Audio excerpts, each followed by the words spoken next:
Welcome to the Big 12 Insiders, your Big 12 sports show. Here's your host, Brien Hanley. Hey, everybody, what's going on? It's your man, Big B, Brien Hanley, along with Tim Fitzgerald. Welcome back to the Big 12 Insiders. Appreciate everybody being in here.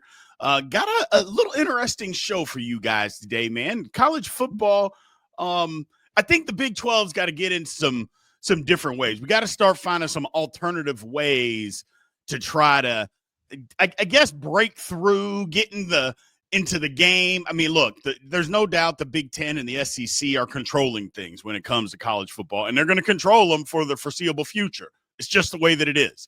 But there are some ways, if they can just crack the door open a little bit, I think they can push it all the way open, but it's going to be tough. It's going to be tough, and we're going to talk about that today.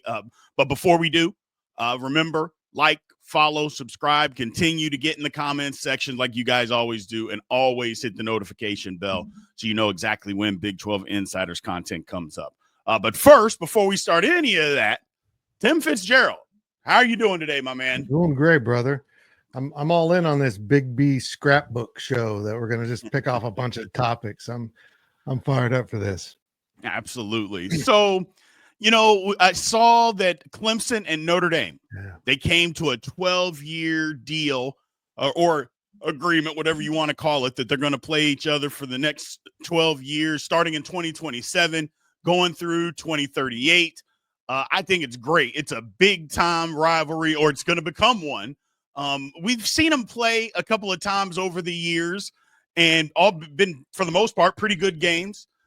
Big brands, brings a lot of attention to both schools. Not that either one of them need it, but what's wrong with having attention on your school?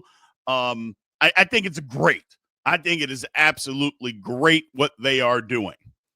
How does that factor into Big 12? How does the Big 12 benefit from that? Well, we talked a little bit about this a couple weeks back, Fitz, as some of the ways that the Big 12 can get in to the game here. And as I mentioned before, obviously the Big Ten and the SEC are controlling things. They control things for the foreseeable future. Totally understand all of that. That's true. However, there are little gaps that you can try to seep in. And if you can just seep in there, I think you can push that door open a little bit, Fitz. And let me tell you what I'm talking about is that I think we have to lean into what Clemson and Notre Dame is doing. Try to get a long-term deal with one of those conferences playing the same opponent every single season. Now, 12 years is way too long. I don't think 12 years is feasible for anybody. If it was, okay, and it might be for a few. Let me tell you where I think that could happen. Kansas, for instance, needs to be playing Missouri every single season. I don't care that Missouri left. I don't care. That is the rivalry. They need to be playing each other every single year. And on my interpretation of it, and I'll let you answer because I may be wrong, I think it's Kansas. Now, I know they're playing the next couple of seasons, but I think it's Kansas who has turned their back and said, nope, Missouri, you left. We don't want to play you anymore. Is that the case, Fitz? It was. Yeah. And I'm a big believer in, for the most part, we need to get over those things. Yeah. You need to, if you had a severed relationship with a long-time opponent because of conference realignment, unsever that and go find a way to play them. Oklahoma State. Yes. But I think you know what I'm about to say. I think the Big 12 schools, if they can get over that, which, guys, you got to get over it. Mm-hmm. Then does the other party want to go to the dance? I don't know. I don't think so, probably. If you're Oklahoma, do you want to play Oklahoma State every year and lose once in a while? No, probably not. If you're Missouri, and they also have Illinois to worry about, right? Do you want to play Kansas every year and maybe lose once in a while? No, you're the mighty SEC. Why would you do that? You'd much rather play Illinois in the Big Ten, where if you lose, it's like, oh, that's a Big Ten team. That's better, which we know is poppycock.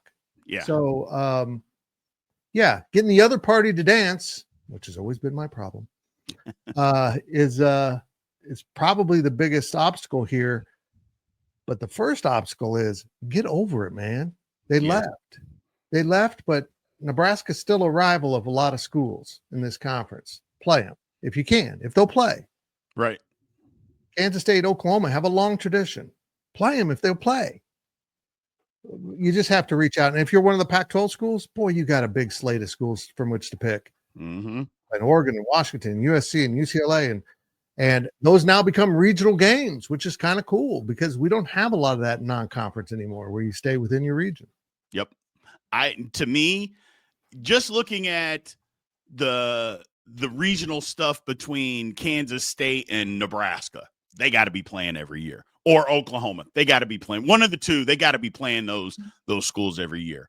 But Utah playing against Oregon, I think they got to find a way to make that happen. And again, this is not a Utah problem because I believe Utah would 100% do it every year if they could.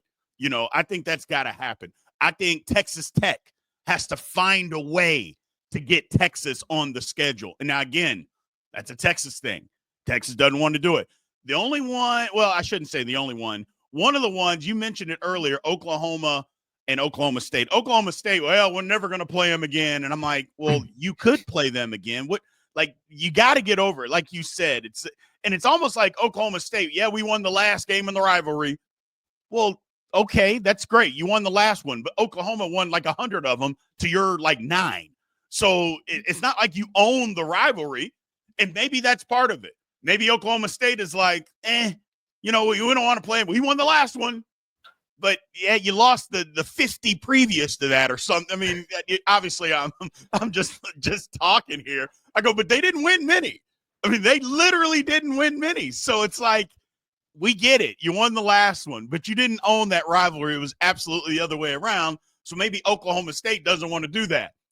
Utah playing Oregon, if Oregon agreed to that, I think that's not going to be a series that's owned by anybody. I don't believe that. I think Utah is going to fight Oregon tooth and nail. I think Texas Tech, look, they hate Texas. They hate them. I'm not sure Texas wants to put them, back on the dancing card. I think Texas would rather play a bigger opponent as far as bigger name in the Big Ten, which they're doing. They tend to do that from time to time. But if you could find a way, give up some concessions. Okay, if you play 3 games, play 2 of them in Texas and play the other one in Arlington. You mentioned that, maybe you have to do that if you're Tech. You don't want to do that, but if that's the way to get them on the schedule and beat them to up your profile, then maybe you have to do that. And look, we can look at it at a disadvantage if we want, but sometimes when you're already at the disadvantage, and when I say disadvantage, the Big Ten and the SEC control things. They just do. We don't have to like it, but they control things. If we have to give up some concessions to try to get on more of a playing field, then you just have to do that. I just thought that the Clemson Notre Dame thing was fascinating to me. And I said, you know what? The Big 12 can take advantage of this in a big, big way and can really up their profile, Fitz. Yeah, I love this for Clemson, by the way. I mean, this was born of, starting to schedule ACC games and with Notre Dame. And apparently they like playing Clemson. 12 years is a lot. This indicates to me Notre Dame has absolutely no plans of joining a league. No. I mean, they're signing 12-year contracts on non-conference games because they don't have a conference. That means they feel like they got a lot of flexibility within their schedule to add games like this. Right. Clemson, there's only one reason why you sign this 12-year contract. It's Notre Dame. Yep. If you can play Notre Dame every year, you have won the lottery. And Clemson is a possible future Big 12 school if all that goes down, and that's a whole nother show. That would be huge for the league. I think Notre Dame should be playing BYU every year. I was literally going to say that. Absolutely. I mean, you're both in some way shunned because of your religious affiliations, whether that's wrong or right. I don't give a crap. It's the reality. And I think you should be playing. And I think the Big 12 as a conference needs to grow a set and take on, let's go back to the member TCU, and in some ways Utah, before they were in a power conference, we're going to play you. We'll play where you want. Play your place? Okay, I'll play you at your place. You know, they went out and did it. Mm-hmm. Big 12, if you want to change the narrative, you got to get up there and do what you need to do, which means changing the narrative is you play Arkansas and Fayetteville and you win. Yes. If you're a Texas school, you're playing the Mississippi schools. Why wouldn't you be? We got to look at some regionality within the non-conference. Think about the absurdity of this. It's completely flipped. You used to go all the way across the country for the non-conference game because that was a non-conference game. Now you're doing that for your conference, right? Except for the SEC. So now you need to reverse Uno this crap and start playing more regional non-conference games. Yep. With power level opponents. And I think that's something the Big 12 as a conference needs to get together and say, hell yes, this is what we're going to do. Granted, it's not always great for, maybe we need some more home games. Budgets are reality. You know that. Everyone can't just sacrifice money every year with the rev share coming in, but they're going to have to look at things and figure out how to make this work and sign more attractive non-conference deals. Yeah, they're going to have to do that. It's just a reality. It's just a reality. Again, it's to get – now, again, it takes two to tango. Yep. So the Big 12 can want it, and maybe a lot of these schools, Fitz, maybe they're already doing this. Maybe they're already saying, we're already trying to play these teams. They won't call us back. So I don't want to put any of the onus on – well, I shouldn't say I don't want to put all the onus on the Big 12. I don't want to do that because, again, it takes two to tango. You don't know who is wanting to play who. You don't know. Arizona could be reaching out to USC or UCLA and wanting to play them. Arizona State could be doing the same thing, and they just won't call them back. So it obviously takes two to tango, but again, you have to keep calling. You just have to keep calling. And if you want to say begging at some point, maybe that's what people want to call it. Okay, great. We begged you to play us. You played us. Oh, by the way, we beat you. Oh, by the way, we beat you 2 out of 3. Maybe you're not as good as what you think. Obviously, that is part of the SEC and the Big 12's thinking. Why should we give them a chance? We've seen this sort of thing with schools like within the state. I'm the big boy of the state. Why do I need to play the smaller school like a Kansas or a Kansas State in basketball? Why do I need to play Wichita State? What's the point and the purpose of playing a Wichita State? And I mean, we're in the Big 12. They're not. If we go down there and beat them, we're supposed to beat them. But if they beat us, it's a feather in their cap, not us. So I totally understand the whole way of thinking of the Big Ten and the SEC because that's their thinking is that we hold all the cards. Why should we let you in? We're not going to let you in, unless it's a big rivalry, which last time I checked, look, I get it. It's maybe not national, but at one point, Kansas and Missouri was the longest running rivalry in the history of the country. Why wouldn't that thing still be played? I get it. They left, but come on, Kansas, you should have kept the game. Oklahoma State, you should have kept the game. Stop bragging about how you won the last one. That doesn't mean anything. You should have just kept playing. I'm sure Oklahoma would have played you because they did beat you a lot, but at the same time, it's an opportunity because you are playing other SEC schools. You're playing Arkansas. Why not just put OU on the schedule? I don't know. It takes two to tango. I understand the SEC and the Big Ten's way of thinking. No reason to let them in. That's kind of how they've set things up and how they all want it to be. But Fitz, I just think you just got to keep knocking on that door. You have to keep knocking on that door because if you don't, literally the only opportunities that you get are in the playoff. And look, I'm not discounting any Big 12 team, but the only opportunities you get to get into the house are against the elite of the elite in the college football playoff. That's it. Not saying it can't happen. I'm not saying that. But all I'm saying is those are the only opportunities that you get. If you want to change the narrative, sometimes you got to have alternative ways or alternative ways of thinking. Agreed. This conference needs to get more aggressive with the scheduling. creative with the scheduling, and go pick some fights, man. Yeah. And I love that UCF played Florida. I would hope that UCF can play Florida, Florida State, or Miami every year. That'd be ideal. Just rotate them through. I'd love, this is kind of a personal thing. Look, Iowa and Iowa State play every year. It's a cool rivalry. They get after each other. It means a lot. But I sense also, what if they wanted to take a break for a couple of years so Iowa State could play Nebraska? And they hate each other. Nebraska feels like it owns Iowa State, and Iowa State can prove otherwise. And then maybe Kansas State goes and plays Iowa and has the Fry Snyder Cup, where you celebrate the connection between these two programs with Bill Snyder. So, there's a lot of things they can do.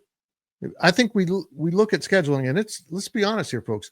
Scheduling is very difficult to find the right schools with the right years of openings, and then being able to match up the week. That's a lot of moving parts for, two big institutions. And sometimes it's difficult, but leaning into more aggressive regional scheduling and non-conferences seems like a no-brainer to me. Right. I believe so too. It is difficult, but you know what? If you do it on a yearly basis and you come to an agreement, hey, we're going to play you the second weekend every year. We're going to play you the second weekend of college football for the next 5-6 years. Doesn't matter what, we're playing you. Come to that agreement. You can figure that out. You can schedule around that. And what would be bigger, and I get it, you want the home games, but what would be a bigger deal if Nebraska and Kansas State played, or, a Kansas played against Missouri?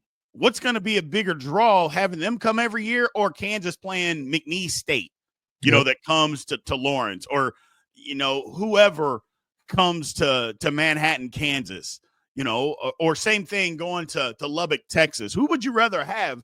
Would you rather go to Arlington and play Texas, and you get a 3-game series? You got to go to Austin twice, and your home game is in Arlington.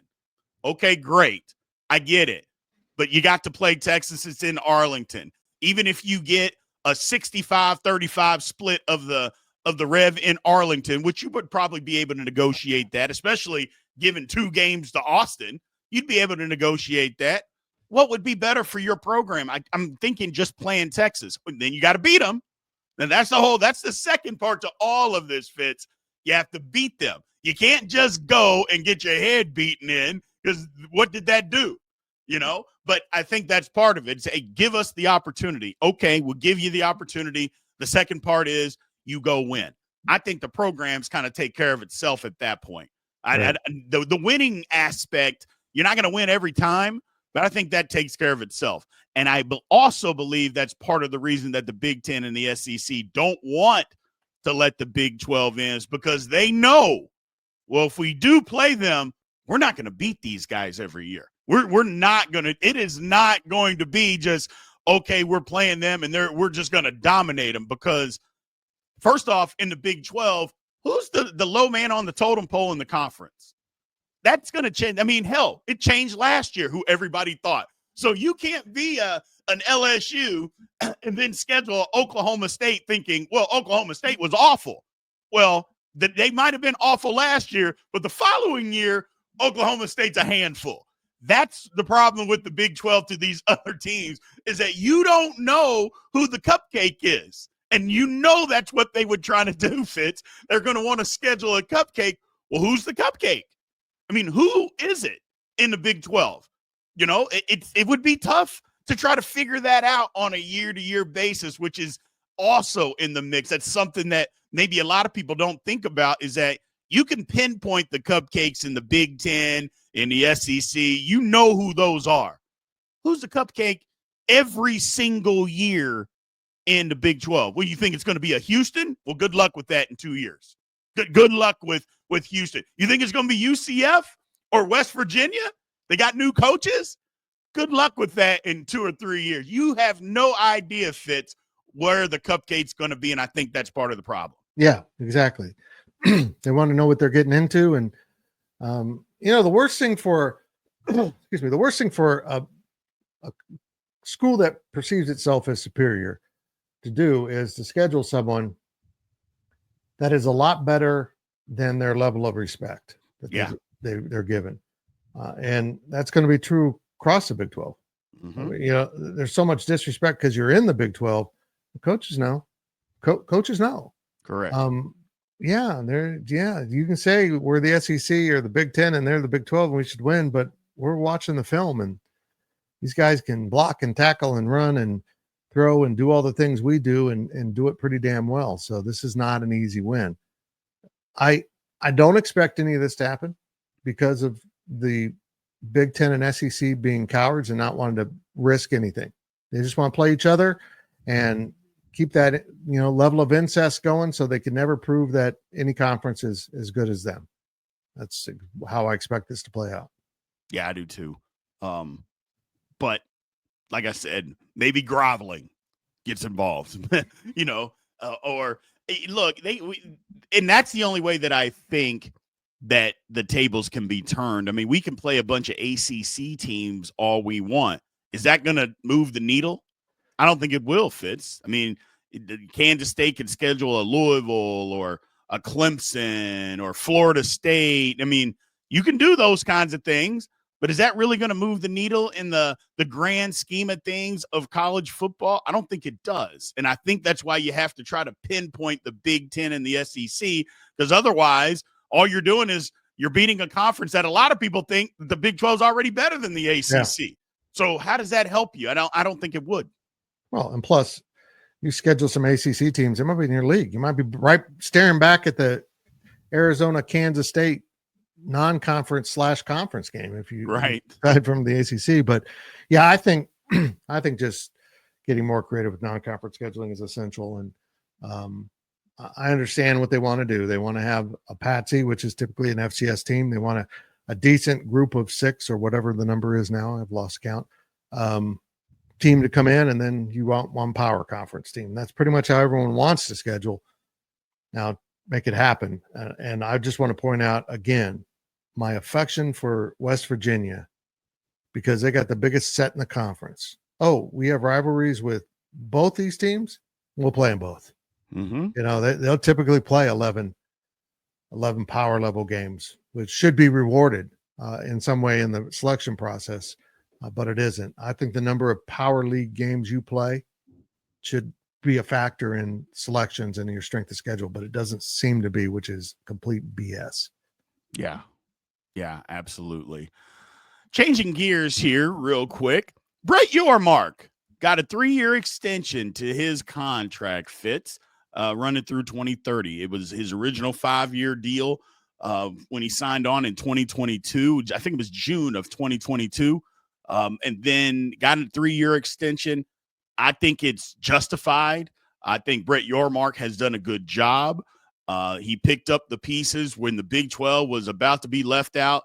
I think Brett Yormark, his strength is the negotiation to make the big splash. And I think that's kind of what the Big 12 needs, to try to make a big splash here. Do something maybe a little bit unconventional, kind of like we were talking about with scheduling. I think that's his specialty. I think that's what he's good at, the art of the negotiation. That's great. Making a splash, making noise, doing things to make the Big 12 be relevant. Look, football is king. We get it. But to have them and to try to put more emphasis on basketball and make it more of a showcase. I think the Big 12 is there. But I like what Brett Yormark is doing. He's not sitting back on his laurels and letting things come to him. That's what the Pac-12 did, and look what happened to it. Thought it was better than what it was. I think Brett Yormark came in, understood the peril and the situation that the Big 12 was in, and said, okay, we got to get out in front of this thing. We got to get out in front of it right this very second. But also, we have something. We actually do offer something that people will want. But we just got to get out there and let everybody know. I think Brett Yormark's done a great job of that, Fitz. I read a response on X from a fan said, I'm really surprised that the chancellors and presidents did this because they pushed him back on UConn and different things, Gonzaga. And I'm like, I don't think you understand how the Big 12 operates now. And so much of corporate structure is this is the way we do business. Mm-hmm. And Brett Yormark has sent that to the shredder. Yeah. Really healthy businesses can sit down and come up with ideas. You might dismiss 9 out of 10. And it's not personal. It's just how we came to this conclusion as an organization. This is what we want to do, and this is what we want to do. No idea transcends the relationship you have with whoever you're on the same side with. If you're that tied to an idea, then you're probably not cut out for this. Brett Yormark has created a free-thinking, creative environment for everyone to exist in, to try to put ideas out. Do we really want to do outside money? I mean, do we want private equity? Let's talk about that. Nobody's tied to an idea. Now, does Brett Yormark believe UConn should be in the conference for a variety of reasons? Yeah, I kind of agree with him, and I know a lot of people don't. Mm-hmm. But they discussed it. Not getting his way didn't break the deal for him. He doesn't have to have his way. He just needs an environment where everyone feels free to make suggestions, not be laughed at, not be scorned, and not be, kind of kicked out of the club when we reject your idea. That's not how good decision-making happens. No, not in the Big 12, not in any good business corporation. That's not how they do it. They may not do your idea. Right. They may not even like your idea, but they welcome the idea, because who's to say that part of what you want to do with part of what somebody else wants to do, you cut those pieces out, put them together, that actually might make sense. Yep.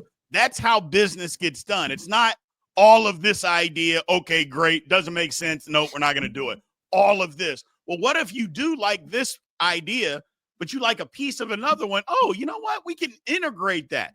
I think that's how you do business anywhere these days. I mean, it's not, things change, things evolve. And I think Brett Yormark, I think evolve is a good word to describe him. He evolves with the times and just kind of does the things that need to be done in order for the Big 12 to thrive. I was a big pushback. I didn't want UConn in the conference because, yes, they bring some things as far as basketball, even women's basketball. I get all of that, but they bring nothing. And I mean nothing as far as football. You want to pinpoint a team that all the Big Ten and SEC teams would schedule? They would schedule UConn. That would be the team that they could pinpoint every year that they're going to schedule and go beat and say, see, you guys can't beat us. Why do we need that? Gonzaga doesn't even have football. Why would you? And I get what they do in basketball has been great. But you know what? Until they actually get over the hump, what are we talking about as far as Gonzaga? We can't just say, hey, they've been really good in basketball. I know they've never won a title, but yeah, we can bring this school in. I'm like, do we really need to? Like, what are they going to bring that we don't already have in the Big 12? I never thought it would bring anything. I love that aspect of it. We're doing what we're doing. If we're going, I don't even want to talk about expansion right now. There's no reason to even bring it up. Nothing's happening today. At least we don't think. As far as expansion, you never know. Tomorrow we could be adding 5 new teams. Who knows? But I just like the move that they extended him. I think he's doing a really good job. I think he's good for the conference. Again, he's loud. He's innovative, and he cares about the conference, or at least he appears to. That's what he says. And his actions are speaking louder than his words. And he's a very loud person, Fitz. And he goes out there. He's built on the art of negotiation. He does it right. And I think he's good for what the conference needs right now. We need a voice that, hey, he understands that he's not the most powerful voice in the room, but he can also be, you know what? I may not be the most powerful voice, but I'm also the one that's speaking the most sense out of all of you guys, because you guys are hung up on, you have the power. So everything that you do is about that. Where I'm the one saying, what's the good for college football, when all you do is talking about what's good for you? And I think that's where Brett Yormark has kind of separated himself from SEC and Big Ten commissioners. I agree. He's decisive. Yes. And if you could point to one character trait of Brett Yormark, what's made him successful so far, becoming a college sports conference commissioner, something he had no experience with, it's been his decisiveness and his ability to act quickly and clearly. That's why the Big 12 is still here and the Pac-12 isn't. Mm-hmm. That alone. There was a deal on the table. The Pac-12 said, we really don't want that. We want a better deal. And Brett Yormark said, we'll take it. We'll take it. Because right now, the most important thing isn't getting another nickel out of you. It's getting to tomorrow. Correct. If we're not alive in 5 years as a conference, what's it matter how much we got paid?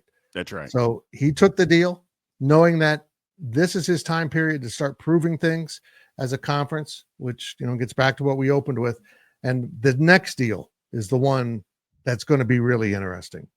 And to kind of tie everything together, one of the reasons that UConn was always such a good argument for this conference was you always wanted the favor of ESPN. There's a lot of UConn grads in that building because they're neighbors. And that I truly believe in. You give ESPN a stake in the game like that, they'll probably want that team in the conference. But as we've evolved as a conference, we've done this show many a time. Do you really even want to go back to ESPN now that we're seeing their favor and their complete infatuation with the SEC? Do you even want to have your games on that platform anymore? Is there a TBS, TNT, a CBS, CW? Is there someone else floating around out there that can offer you big time exposure without kind of signing your life away to be the side piece for ESPN as they have a love affair with the SEC? Yeah, I think that's what's coming. Can't wait to see what the next contract, the next negotiation actually does look like. I think the Big 12, they just need to keep winning games. Just keep winning games, keep moving forward. And if they do, I think something down the road on a different network, getting away from ESPN altogether is kind of the thing that we're setting up to see. Because you can't tell me that people look TNT, and Turner Sport. That's a different network altogether. Where they love their sports, but they just love television over there.